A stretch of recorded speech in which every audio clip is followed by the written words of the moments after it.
राष्ट्रवादीच्या विलीनीकरणासंदर्भात तटकरेंना पूर्वकल्पना होती। 16 जानेवारीला तटकरे अजितदादा सुप्रिया सुळेंना भेटले होते। अजितदादांच्या मुंबईतील प्रेम कोर्ट निवासस्थानी भेट झाल्याची सूत्रांची TV9 मराठीला माहिती।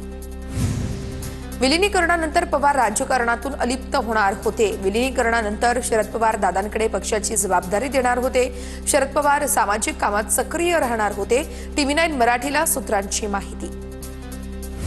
राष्ट्रवादीच्या विलीनीकरणानंतर घड्याळ हेच चिन्ह कायम राहणार होतं। विलीनीकरणानंतर पुढील निवडणुका घड्याळ चिन्हावरती लढवण्यासाठी दोन्ही राष्ट्रवादीचे एकमत झाल्याची ही सूत्रांची TV9 मराठीला माहिती। सुनेत्र पवार यांच्या राष्ट्रीय अध्यक्षपदाच्या पत्रावरती स्वाक्षरी करू शकलो नाही। नियोजित कार्यक्रमांमुळे जाऊ शकलो नाही। अनुपस्थितीवरती धर्मराव बाबात्राम यांचं स्पष्टीकरण। ESR कंपनीला बड्या नेत्यांचा पाठिंबा असल्याचा रोहित पवारांचा आरोप। केंद्रीय मंत्री राममोहन नायडूंच्या राजीनाम्याची रोहित पवारांची मागणी। राहुल गांधींनी लक्ष घालून आमचा विषय मांडावा, रोहित पवारांचं आवाहन। अजितदादांचा घातपात झाला हे बोलणं चुकीचं आहे। रोहित पवारांनी चौकशी समिती पुढे पुरावे द्यावेत। धर्मराव बाबात्राम यांचं वक्तव्य। तर विलीनीकरणाबाबत पक्षाचे नेते निर्णय घेतील तो मान्य असेल, आत्राम यांची प्रतिक्रिया। 15 तारखेला येणारा विमान अपघाताचा अहवाल अजूनही आला नाहीये। DGCA आणि चौकशी समिती काय करतायत, रोहित पवारांचा सवाल। तर ब्लॅक बॉक्स संदर्भात दिशाभूल केली जातीये, रोहित पवारांचा पुन्हा एकदा गंभीर आरोप। काही जणांकडून विमान अपघातासंदर्भात विनाकारण संशय निर्माण करण्याचं काम केलं जातंय। अपघाताबाबत बाकीच्यांनी बोलणं थांबवावं, माजी आमदार दिलीप मोहिते पाटलांची प्रतिक्रिया। राज्यसभेसाठी शरद पवार यांनी इच्छा व्यक्त केली तर चर्चा करावी लागेल। उद्धव ठाकरेंनी उमेदवार दिल्यास निवडून आणणं आमचं काम। मी पक्षाच्या निर्णयाशी बांधील असलेला नेता आहे। राज्यसभेच्या जागेवरून संजय राऊतांचं वक्तव्य। उपमुख्यमंत्री सुनेत्र पवारांची शासकीय गाडी अनिकेत तटकरेंनी चालवली। शासकीय चालकाला बाहेर काढून गाडी चालवल्यानं अनिकेत तटकरेंवर टीका।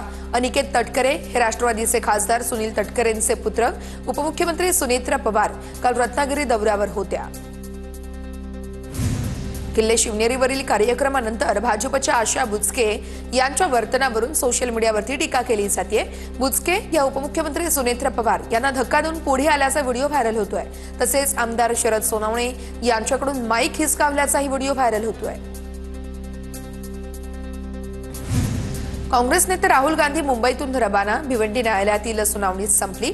महात्मा गांधींच्या हत्येमागे RSSचा हात असं वक्तव्य राहुल गांधींनी केलं होतं। हर्षवर्धन सपकाळ राहुल गांधींचे नवे जामीनदार। कायद्यासमोर कोणीही मोठा नाहीये, राहुल गांधींनी माफी मागावी अशी मागणी होती। राहुल गांधींनी माफी मागण्यास नकार दिल्यानं प्रकरण कोर्टात। याचिकाकर्ते राजेश कटे यांची प्रतिक्रिया। RSS विषयी वादग्रस्त वक्तव्य केल्याप्रकरणी राजेश कुटेंनी याचिका दाखल केली होती। ठाण्यामध्ये राहुल गांधींना काळे झेंडे दाखवले। भाजप युवा मोर्चाच्या कार्यकर्त्यांनी दाखवले आहेत काळे झेंडे। अद्वै हिरेंनी संजय राऊतांना खोटी माहिती दिली होती, त्यावरून राऊतांनी हे आरोप केले होते। आता राऊतांनी या आरोपांवरती दिलगिरी व्यक्त करून विषय संपवला। कोर्टाबाहेर दादा भुसे यांना संजय राऊत यांच्या जोडीला उभं राहत दिली आहे प्रतिक्रिया। बुलढाणामध्ये रात्री छत्रपती शिवाजी महाराजांचा पुतळा बसवण्यावरून 2 गटात वाद झाला। लोणार तालुक्यातील चिखळा गावात पूर्ण तणावपूर्ण शांतता। मनोज जरांगे पाटील चिखला गावात दाखल, गावकऱ्यांसोबत संवाद साधला। शांतता भंग करून दंगली घडवण्याचा उद्देश होता। सर्वांना अटक करून गुन्हे दाखल करा। संबंधितांवरती 307चे गुन्हे दाखल करा। चिखला गावामध्ये दाखल झालेल्या मनोज जरांगे पाटील यांची पोलिसांकडे मागणी। चंद्रपूरच्या सत्ता संघर्षामध्ये माझी चूकच नाही तर माफी मागण्याचा काही प्रश्नच नाहीये। हितशत्रूंनी माफी मागितल्याची अफवा पसरवली। विजय वडेट्टीवार यांची प्रतिक्रिया। ठाकरेंच्या शिवसेनेमुळे काँग्रेसचा पराभव झाल्याचा काँग्रेसचा आरोप। चंद्रपूरमध्ये तुम्ही एकत्र येऊ शकले नाही, गटबाजीमुळे काँग्रेसचा पराभव झाला। सपकाळांच्या आरोपांवरती राऊतांचं प्रत्युत्तर। अर्थसंकल्पीय अधिवेशनही विरोधी पक्षनेत्या विनाश होणार। विधानसभेनंतर आता विधान परिषदेला देखील विरोधी पक्षनेतेपद रिक्त। अंबादास दानवे यांची सदस्यता संपुष्टात आल्यानं परिषदेतील पद रिक्त। तर आता काँग्रेसचाही 10% निकष पूर्ण होत नसल्यानं विरोधी पक्षनेते पदाचा दावा रखडला। माजी विरोधी पक्षनेते अंबादास दानवे यांची वाय+ सुरक्षा गृह विभागानं काढली। सुरक्षा पुनरावलोकन समितीच्या अहवालानंतर निर्णय घेण्यात आला। संतोष देशमुख खून प्रकरणाची बीडच्या विशेष मकोका न्यायालयामध्ये सुनावणी झाली। प्रकरणाची सुनावणी पुढील सुनावणी आता 6 मार्चला होणार असल्याचं कळतंय।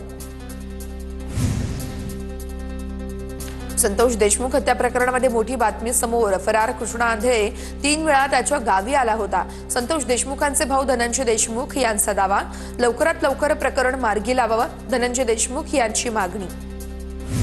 नाशिकच्या तपोवनमध्ये पुन्हा एकदा पर्यावरण प्रेमी आक्रमक। घेतलेल्या हरकतींवरती उत्तर मिळत नसल्यानं पर्यावरण प्रेमींकडून पुन्हा एकदा 1 दिवसीय लक्षवेधी उपोषण।